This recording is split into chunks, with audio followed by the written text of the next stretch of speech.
Hello, Anna Napoli for the Finance News Network, and joining me today at our investor event in Sydney is Executive Director of Recce Pharmaceuticals, James Graham. James, welcome to FNN. Hi Anna. Recce is pioneering synthetic antibiotics to target superbugs and sepsis. Can you give us an update? Certainly Anna. We've been advancing very quickly, particularly under the FDA QIDP designation, which is a legal designation awarded by the FDA.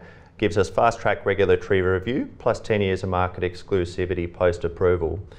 The data that I'm particularly pleased that we've recently received under that expedited status relates to our chemistry, the compound, manufacturing, reproducibility of, and controls, really the quality assurance.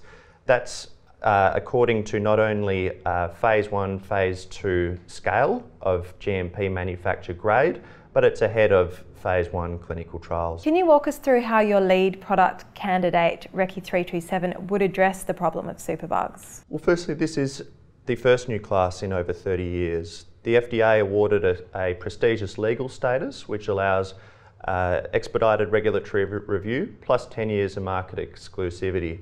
The reason they've done that is this is the #1 most expensive condition treated in hospitals, double the second most expensive. And we have a patient population of 30 million people worldwide, growing at 8 to 13% per annum, and a 1 in 3 death rate currently. You have a significant unmet medical need that needs to be addressed.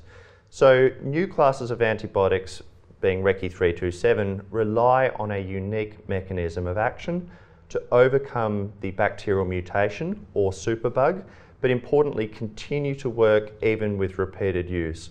We like to think the problem of superbugs could be a thing of the past. And how is Recce going in terms of milestones with this product? It's going well. We have an expedited regulatory review with the FDA. So when we submit data, we promptly not only receive feedback, but additionally are informed what they'd like to see next. So we recently submitted data which was at a 5-fold increase to our previous manufacturing data pack.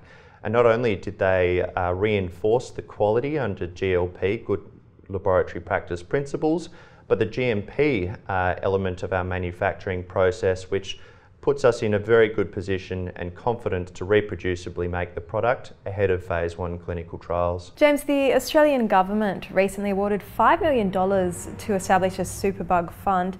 Can you tell us a little bit more about that? Look, increasingly governments around the world are recognising the problem of superbugs and they're starting to act. So the Australian government recently awarded $5 million to establish a superbug hub. That hub is responsible for monitoring antibiotic use, advising on good antibiotic use practices, advising government on pricing and antibiotic policy, and importantly, advising industry partners, of which we are of that $5 million grant, of any superbug outbreaks occurring nationally. Under our Special Access Scheme Category A clearance in Australia, any superbug outbreak that a clinician is having challenge with, Recce is established, willing and able to take that problem on. James, can you tell us about the status of your patent protection globally? We recently were granted yet another patent in Europe. That patent is part of our family 2. Family 1, composition of matter. That covers our manufacturing and our curative. Family 2 is extending into the preventative, preventing infections ever taking place, and expanding upon our dosing. As a technology, we're not just a sepsis company or application. Oral consumption for Helicobacter pylori and E. coli, topical use for bacterial infections on the skin, nasal, inhaler for tuberculosis. We are monopolising what I call a land grab in the polymeric antibiotic space, and we are further complementing that with a prestigious legal status awarded by the FDA. Patents can get challenged. Ours are granted out to November 2035. No one's going to challenge the government 10 years of market exclusivity, starting only from the time of approval. So I think we're pretty well protected. Given the solid status of your patent protection, what would the pathway to commercialisation look like for Recce 327? We're right at the end of our preclinical studies. I would anticipate very, very soon some activity related to disclosures around anticipated phase 1 clinical trials, most likely here in Australia. all the time between here and there includes running in parallel our first-in-human special access scheme use.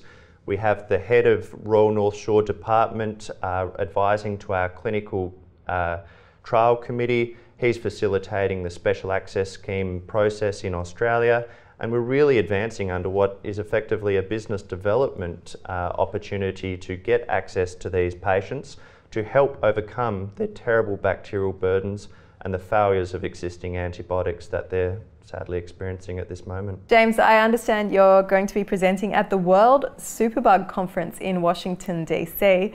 Can you tell us a bit more about that? So Recce has been invited to give the opening address at the World Superbug Congress. The opening address is the R&D address, and it is how Recce's synthetic antibiotics can change the antibiotic business model and lead to better patient outcomes by way of not only curing superbugs that some patients unfortunately have, but preventing those infections ever taking place.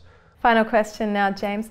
Why should investors consider adding Recce to their portfolios? I added Recce. I bought $100,000 on market only a couple of months ago. I think if you want to be on the cold face of the clinical problem and seeking to be the biggest thing since penicillin, that layer of speculative high risk but great opportunity that Recce represents is really something I look forward to continuing to be a part of in the time ahead. James Graham, Recce Pharmaceuticals, thank you so much for your time. Thanks, Anna.